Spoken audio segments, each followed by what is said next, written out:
माननीय मोदी जी ने दिया है 80 करोड़ गरीबों को रेशन। माननीय मोदी जी ने दिया है 80 करोड़ गरीबों को रेशन, इसलिए माननीय राष्ट्रपति जी का बहुत ही अच्छा था अभिभाषण। मोदी जी कर रहे हैं मजबूत नेशन, मोदी जी कर रहे हैं मजबूत नेशन, इसलिए मैं यह दे रहा हूं आपके सामने मेरा भाषण।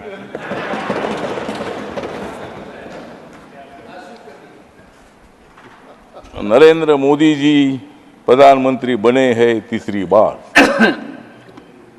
क्योंकि कांग्रेस और इंडिया आघाड़ी की हो गई है हार।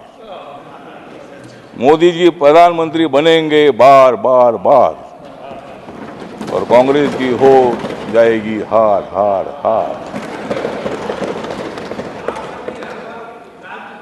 संविधान बदलेगा ये प्रचार झूठा था, संविधान बदलेगा ये प्रचार झूठा था, क्योंकि कांग्रेस ने सारा देश लूटा था।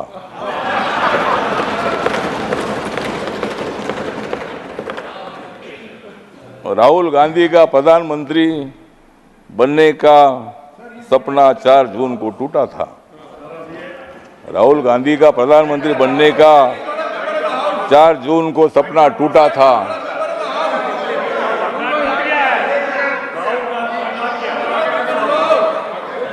और मोदी जी के खिलाफ वन सेकेंड इंडिया आघाड़ी का प्रचार झूठा था। एक सेकेंड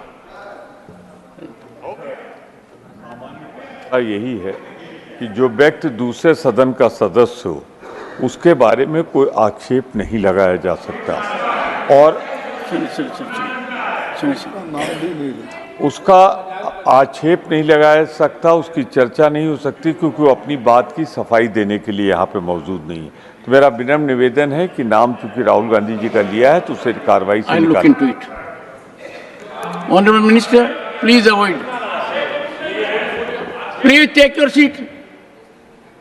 यस, हाँ बोलिए सर। हाँ तो सर जी, मैंने इतना ही बोला था कि सपना तो हर आदमी का होता है। ऑनरेबल मिनिस्टर चाहिए, सपने में जीना ही अपना काम ही है। ऑनरेबल मिनिस्टर, और इसीलिए मतलब हम इतना ही बताना चाहते हैं कि संविधान के संबंध में बहुत बड़ा ब्लैकमेल करने का काम किया था, जनता में फूट पैदा करने का काम किया था। जिन लोगों को जेल में डाला था ये सब लोग एक साथ आए थे। हमारे संजय जी है, संजय जी, हमने आपको जेल में नहीं डाला था, नहीं हमने नहीं डाला था, ईडी ने डाला था। आपके बारे में आदर है। अन्ना हजारे जी हमारे महाराष्ट्र से आते हैं, अन्ना हजारे साहब के साथ मेरे संबंध बहुत अच्छे हैं। अरविंद केजरीवाल जी उनके आंदोलन से आगे आए हैं और भ्रष्टाचार के खिलाफ आपने आवाज उठाई है। आम आदमी पार्टी है, आप पार्टी है, आपने काम अच्छा किया था, लेकिन थोड़ी गड़बड़ हो गई, इसीलिए ऐसा हो गया। अब तो इसीलिए ठीक बात है। तो इसीलिए हमारा कहना इतना ही है कि संविधान के बारे में बाबा साहब अम्बेडकर जी ने संविधान लिखा है। जिस बाबा साहब अम्बेडकर जी ने संविधान लिखा, आज बाबा साहब का नाम लिया जाता है, संविधान का किताब दिखाया जाता है। लेकिन मैं इतना बताना चाहता हूं, एक कांग्रेस पार्टी ने बाबा साहब को 2 बार हराया था। 1952 में मुंबई में लौगुलो मतदार संघ से बाबा साहब को हराया था। 1954 में भंडारा जी बाबा साहब को हराया था, और बाबा साहब अम्बेडकर जी को भारत रत्न नहीं दिया था। बाबा साहब का फोटो सेंट्रल हॉल में नहीं लगाया था। और आज बाबा साहब की बात करते हैं। आज आप संविधान दिखाते हैं, संविधान दिखाओ, लेकिन संविधान के जैसा आपको बर्ताव करने की आवश्यकता है। और इसीलिए संविधान कोई बदल नहीं सकता है। नरेंद्र मोदी जी माथा टेकर शपथ लेते हैं। 26 नवंबर 1949 को संविधान का ड्राफ्ट बाबा साहब ने दे दिया था, तो वो दिन मोदी जी संविधान दिन मनाते हैं। और आप बोलते हैं कि भाई संविधान बदलेंगे। मोदी जी ने बाबा साहब के काम इतने पूरे किए हैं। मुंबई में हिंदू मिल की जगह पर 3600 करोड़ की जमीन बाबा साहब के मेमोरियल दी है, और वहाँ 1200-1300 करोड़ का मेमोरियल बन रहा है। डॉक्टर अंबेडकर फाउंडेशन आपने बनाया था, कांग्रेस पार्टी ने बनाया था, लेकिन वो खाली ऑफिस ही था। मोदी जी आने के बाद वहाँ इतनी बड़ी बिल्डिंग बन गई है। जहाँ बाबा साहब ने संविधान लिखा वो 26 अलीपुर रोड पर इतना सुंदर मेमोरियल बन चुका है। इतने काम करने वाले मोदी जी संविधान कैसा बदल सकते हैं? वो कांग्रेस को बदल सकते हैं लेकिन संविधान नहीं बदल सकते हैं।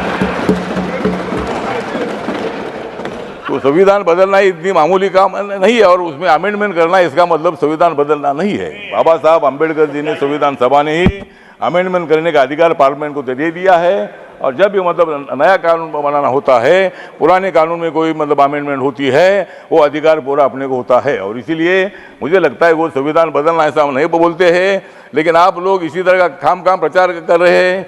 सब इतने नेता मोदी जी को हराने के लिए इकट्ठा आए हैं, लेकिन तुम मोदी जी को हरा नहीं सकते हैं। मैं मोदी जी के साथ हूँ।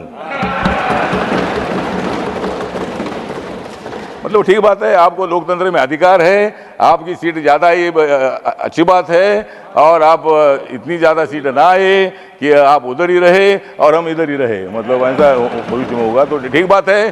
तो अगले बार भी आप ट्राई करिए। लेकिन आज जो राष्ट्रपति का अभिभाषण है, इसका मेरी जो रिपब्लिकन पार्टी ऑफ इंडिया है, बाबा साहब अम्बेडकर जी की स्थापित हुई पार्टी है, इस पार्टी की तरफ से मैं मतलब इस अभिभाषण का सपोर्ट करता हूं और अपोजिशन को इतना बताना चाहता हूं कि मोदी जी स्ट्रांग नेता है, मोदी जी मजबूत नेता है, मोदी जी के साथ इतने हमारे लोग हैं और तुम कितनी भी कोशिश करो लेकिन मोदी जी हारेंगे नहीं, वो तुमको हराएंगे।